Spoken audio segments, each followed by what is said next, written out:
આ તરફ નવસારી શહેર અને જિલ્લામાં ધોધમાર વરસાદ। નવસારી શહેરમાં અનેક વિસ્તારમાં જળબંબાકારની સ્થિતિ। જિલ્લામાં ધોધમાર વરસાદને પગલે 64 રસ્તા બંધ। નવસારી ગ્રામ્ય વિસ્તારમાં 17 જેટલા રસ્તા બંધ। શહેરના મંકોડિયા છાપરા રિંગ રોડ પર ફરી વળ્યા પાણી।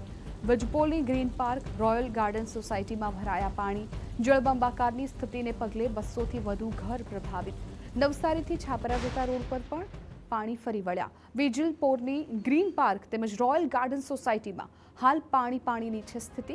લગભગ 200થી વધારે પરિવારો આના લીધે મુશ્કેલીમાં મુકાયા। સ્થાનિકોનો આક્ષેપ છે કે દર ચોમાસામાં અહીં આવી જ મુશ્કેલી સર્જાતી હોય છે, પણ તેમ છતાં પાણીના નિકાલ માટે તંત્ર દ્વારા કોઈ પણ પ્રકારની વ્યવસ્થા નથી કરાતી।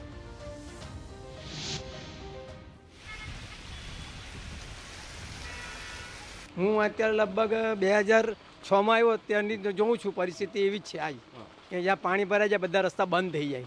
બીજું કે છાપરાનું જે બધું પાણી છે તે અહીંયા જ આવે છે, અહીંયા એ પાણી બંધ થતું જ નથી।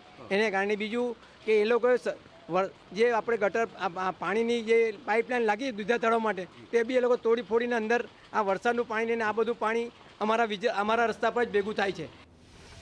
તો નદીઓની વધતી જળ સપાટી પર તંત્રની નજર। કાવેરી નદી 12 ફૂટ પર પહોંચતા 15 ગામોને કરાયા એલર્ટ।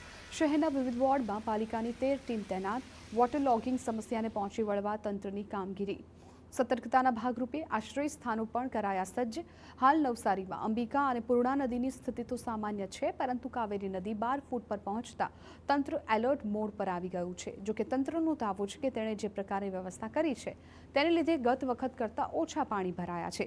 સતર્કતાના ભાગરૂપે હાલ શેલ્ટર હોમ્સને પણ સ્ટાફ સાથે સજ્જ કરી દેવાયા છે, પરંતુ હજુ સુધી કોઈનું સ્થળાંતર કરવું પડે તેવી સ્થિતિ ન સર્જાયાનો તંત્રનો છે દાવો। અમારી લગભગ 13 વોર્ડની અંદર QRT ટીમ છે, ક્વિક રિસ્પોન્સ ટીમ, એ અત્યારે ખડેપગે છે।